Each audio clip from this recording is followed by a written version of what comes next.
Students, topper স্টকের আরো একটি পর্বে তোমাদের সকলকে স্বাগত জানাই।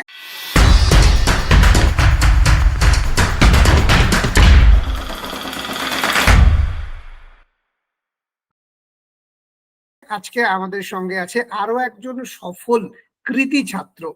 আজকে ইতিহাস বিভাগ থেকে যে সাফল্যের ইতিহাস গড়েছে, তো সেই সুরজিৎ পড়ুয়াকে আজকে পেয়ে গেছি আমাদের টপার স্টকে। সুরজিৎ 2023 মার্চের যে ব্যাচ বিএসএসসিআই এর অনলাইন ব্যাচ পেপার 1 এবং পেপার 2 সেই ব্যাচের ছাত্র, এবং কোর্স শেষ হওয়ার আগেই তার লক্ষ্য পূরণ কিন্তু হয়ে গেছে, স্বপ্ন সফল হয়েছে। কেমন লাগছে সুরজিৎ? হ্যাঁ স্যার, খুব ভালো লাগছে। সুরজিৎ সুদূর মেদিনীপুর থেকে আমাদের সঙ্গে আছে।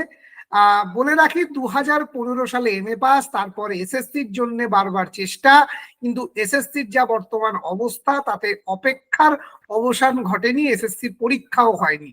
তো সবশেষে 2019-এ সুরজিৎ সিদ্ধান্ত নেয় যে আর এসএসসি এসএলএসটি নয়, আমি এবার নেট সেটকে টার্গেট করব। বহুবার নেট সেটকে টার্গেট করা, নেটকে টার্গেট করা, সেলফ স্টাডি করে, বিভিন্ন বই পড়ে, কিন্তু কিছুতেই স্বপ্ন সফল হচ্ছিল না। অবশেষে বিএসএসসিআই এর হাত ধরা। তো সুরজিতের কাছে আমি জানতে চাইবো যে বিএসএসসিআই এর হাত ধরার পর কি এমন পরিবর্তন আসলো যে কোর্স শেষ করার আগে তোমার লক্ষ্য পূরণ হয়ে গেল সুরজিৎ, বা কিভাবে হলো? আপনাদের স্টাডি মেটেরিয়ালস গুলো খুব সুন্দর ছিল, আর বিশেষ করে পেপার 1টা খুব উইকনেস ছিলাম। তো এই দুটো কম্বিনেশন, দুটো পেপারই কোচিংটা নিয়েছিলাম। তো পেপার 1টা খুব ফলপ্রসূ হয়েছিল, যার ফলস্বরূপ ভালো রেজাল্টটা করতে পেরেছি। পেপার 2 এর ক্লাস কেমন লাগতো সুরজিৎ বিএসএসসিআই? পেপার 2 এরও স্যাররা খুব সুন্দরভাবে ক্লাস নিয়েছিল, বিভিন্ন সাবজেক্ট ওয়াইজ স্যার আপনাদের ছিল। আচ্ছা, বিএসএসসিআই এর সঙ্গে পরিচয় কি করে? কারণ আমরা দেখি যখনই নেট সেটের কোচিং এর বিষয় আসে, বহু অপশন আজকের ডেটে পশ্চিমবঙ্গের বুকে। তো সবকিছুকে ছেড়ে বিএসএসসিআই কেন, আর বিএসএসসিআই এর সঙ্গে কিভাবে আলাপ হলো সুরজিৎ? বিএসএসআই সমস্ত কোচিং সেন্টারগুলো দেখলাম, তার মধ্যে থেকে আপনাদের মানে যেসব ক্লাসগুলো এত সুন্দর লাগতো, আর বিশেষ করে আপনার তো ক্লাসগুলো এত মোটিভেট করতো, সেই সূত্র ধরেই বিএসআই কোচিংয়ে প্রথমে অ্যাডমিশন নিয়েছিলাম। বেশ। আচ্ছা, এই যে ইউটিউব দেখে বিশ্বাস করে বিএসএসসিআই তে আসা, সেই বিশ্বাস কি বিএসএসসিআই আদৌ সত্যি সত্যি রাখতে পেরেছে এই 1 বছরের পথ চলাতে? কি মনে হয়েছে তোমার? অবশ্যই না, যদি রাখতো তাহলে তো সাফল্য পেতাম না। অবশ্যই সেটা রেখেছিল বলে সাফল্যটা পেয়েছি। আচ্ছা সুরজিৎ, বারবার নট কোয়ালিফাইড দেখা, আমি জানি খুব খারাপ লাগতো, প্রত্যেক বছর রেজাল্টে খুব মন খারাপ লাগতো। এবছর যখন রেজাল্ট দেখতে গেলে কি মনে ছিল? কনফিডেন্স ছিল যে এবার পাস করবে? হ্যাঁ, কনফিডেন্স অবশ্যই ছিল। আগের তুলনায় অনেকটাই পরীক্ষা এক্সামটা খুব ভালো হয়েছিল, সে তুলনায় আশা রাখছিলাম। তো সেই কনগ্রাচুলেশন রেজাল্টটা দেখার পর খুব সুন্দর লেগেছিল। হ্যাঁ, সে ফিলিংসটা আর বলা এতটাই ভালো লেগেছিল, খুব সুন্দর লেগেছিল। আর আজকেই বিশেষ করে আপনাদের কোর্স শেষের পরেও আজকে আমার বাড়িতে নোটস গেল। হ্যাঁ, যে কোর্স শেষ করার পরেও যে মানে আপনারা স্টাডি মেটেরিয়ালস দিচ্ছেন, মানে খুবই আনন্দিত। মানে বিএসএসসিআই তার কথা রাখছে এবং তার কাজ কিন্তু চালিয়ে যাচ্ছে, তাই তো সুরজিৎ? অবশ্যই স্যার। এবং আজকে একদম কমপ্লিট প্যাকেজ পেয়ে গেলে, মানে অন্তিম যে তোমাদের মেটেরিয়াল বাকি ছিল সেগুলো বোধহয় আজ ডেলিভার হলো, তাই তো? একদম স্যার। একেবারেই। তো আজকে মেটেরিয়াল হাতে পাওয়ার পর বিএসএসসিআই সম্পর্কে ঠিক কি মনে হচ্ছিল, তোমার অনুভূতিটা কি? অনুভূতি একটাই, যে শুধু যে রেজাল্ট বেরোনোর পর, পাস করার পর আপনাদের দায়বদ্ধতা অবশ্যই রয়েছে। আর বিশেষ করে আপনারা বারবার বলছেন যে যতক্ষণ না পিএইচডি বা কোনো জায়গা না পৌঁছানো পর্যন্ত আপনারা দায়বদ্ধতা, সেটা সাধারণত ম্যাক্সিমাম বিভিন্ন কোচিং সেন্টারে এই আশাটা আপাতত দেয়নি, আমি যেটা মনে করছি। একেবারেই। তো সবকিছু মিলিয়ে এখন তো একটা কনফিডেন্সের জায়গায় আছো তুমি, যে এতদিন বারবার ফেলিওর হওয়া, সেখান থেকে আজকে প্রথম সাফল্যের স্বাদ পেলে, এবং আগামী দিনে আমি জানি একটা আত্মবিশ্বাস তৈরি হয়েছে যে এবারেও তুমি সামান্যর জন্য নেটটা পাওনি, আমি যতদূর দেখেছি। তো আশা করছি আগামীবার তোমার নেট হয়ে যাবে। তো যারা বারবার চেষ্টা করছে, এই তোমার মতোই বহুদিন ধরে চেষ্টা করছে কিন্তু সেট পাচ্ছে না, বিশেষ করে ইতিহাস এত প্রশ্ন কঠিন, এত ভাগ সিলেবাস, আমি কি করে এগোবো, তাদের উদ্দেশ্যে তুমি কি বলবে সুরজিৎ?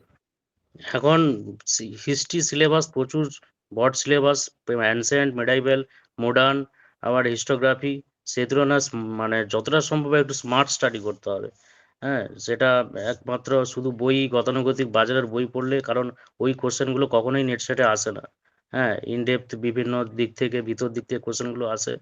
সেগুলো সাধারণত একটা কোচিং সেন্টারে স্টাডি মেটেরিয়ালস ছাড়া এমনিতে সেলফ স্টাডি করা যায়, কিন্তু সেই বড় বড় মানে বিভিন্ন বই পড়া তো আর মানে যতটা সম্ভব একটা বয়সের ব্যাপার আছে, সে তুলনায় একটু যতটা সম্ভব একটু স্মার্ট স্টাডি করতে হবে। একেবারে। তো সুরজিৎ, আমি যদি তোমায় জিজ্ঞাসা করি এই স্মার্ট স্টাডিটা ঠিক কেমন, যদি একটু উদাহরণ দিয়ে একটু ডেসক্রিপটিভলি আমাদের ছাত্রছাত্রীদের জন্য একটু তুমি বলো। ধরুন ধরুন অ্যানসিয়েন্ট ইন্ডিয়ার ধরুন আমি মানে সিন্ধু সভ্যতা পড়তে যাচ্ছি, বা আকবর, ধরুন আমি বাবর পড়তে যাচ্ছি। এবার বাবরের যে ধরুন যে মেন পয়েন্টগুলো, সেগুলো ধরুন আপনাদের যে স্টাডি মেটেরিয়ালস গুলো থাকে, মানে বিভিন্ন বইগুলো থেকে আমরা ফলো করে, আপনি মেন হেডলাইন করে দিয়েছেন যে পয়েন্টগুলো, খুব সহজে আমরা সেটা পড়তে পারি। কিন্তু বিভিন্ন বইগুলোতে পড়তে সময় লাগে, সেই জিনিসগুলো। মানে বিএসএসিআই কোথাও গিয়ে তোমার পড়াটাকে অনেকটা সময় রিডিউস করে দিয়েছে, খাটনি অবশ্যই, কমিয়ে দিয়েছে, যে কারণে সাফল্য খুব তাড়াতাড়ি এসছে, তাই অবশ্যই তো? স্যার। একদম। একদম। আচ্ছা, বিএসএসিআই অ্যাপ কতটা ইউজার ফ্রেন্ডলি বা কতটা ছাত্রদের জন্য মানে তৈরি করা হয়েছে, ঠিক কতটা উপযোগী, যদি একটু আমাদেরকে জানাও। হ্যাঁ, বিএসএসআই অ্যাপটা আপনার মানে স্টাডি মেটেরিয়ালস ধরুন ১ মাস আমি যখন আসছি, তার আগে পর্যন্ত কন্টিনিউ আজকেই যেই ক্লাসটা হবে, সেটাই আমি সঙ্গে সঙ্গে পেয়ে যাচ্ছি। এছাড়াও অ্যাপসের মানে যাবতীয় ভিডিওগুলো আপলোড সঙ্গে সঙ্গে হয়ে যাচ্ছে। এ টু জেড আমি তার আগে আমার স্টাডি মেটেরিয়ালস আসার আগেই আমি যেদিন ক্লাস হচ্ছে, সেদিনই আমি নোটসগুলো পেয়ে যাচ্ছি। যার ফলে আমি চোখটা বুলে নিতে পারছি, কোনো অসুবিধার কোনো কারণ হচ্ছে না। আচ্ছা সুরজিৎ, তুমি সারাদিন কতক্ষণ পড়াশুনো করতে? অনেকের একটা ধারণা থাকে যে নেট সেট পাস করতে গেলে প্রচুর হাই প্রোফাইল, খুব ভালো স্টুডেন্ট হতে হয়, ফার্স্ট ক্লাস ছাড়া এটা হয় না, বা দিনে 8 ঘন্টা 10 ঘন্টা পড়তে হয়। তো এই ধারণাটা কতটা ঠিক সুরজিৎ? ধারাবাহিক প্রস্তুতিটা নিতে হবে প্রথম থেকেই। ১ মাস পড়লাম, ১.৫ মাস পড়লাম এরকম নয়, ৬ মাস, ১ বছর ধারাবাহিক প্রস্তুতি পড়তে হবে, এবং ৮ ঘন্টা ৬ থেকে ৭ ঘন্টা পড়লেই আমি মনে করি ধারাবাহিক প্রস্তুতি নিলে ক্লিয়ার করা সম্ভব। বেশ, অনেক ধন্যবাদ সুরজিৎ তোমাকে। সুরজিৎ পড়ুয়া, টাইটেলও পড়ুয়া, সত্যি সত্যিই পড়ুয়া। অনেক অনেক অভিনন্দন তোমাকে। আগামী জীবন সফল হোক, মসৃণ হোক, এই কামনা করি। বিএসএসিআই এর হাত ধরে সফলতা এসছে, এটা সফলতার প্রথম ধাপ। আশা রাখবো গবেষক হয়ে ওঠো খুব ভালো, সাথে সাথে হয়ে ওঠো অধ্যাপক। ইতিহাসের আলোক দিয়ে আগামীর পথ মসৃণ করো, ছাত্রছাত্রীদের ভবিষ্যৎ উজ্জ্বল করো, এই কামনা রইল তোমার জন্য। আর ধন্যবাদ সুরজিৎ। বিশেষ করে স্যার বিএসআই টিম এবং আপনাকে অসংখ্য ধন্যবাদ এই সাফল্যের জন্য। থ্যাংক ইউ সুরজিৎ, খুব ভালো থেকো, ধন্যবাদ।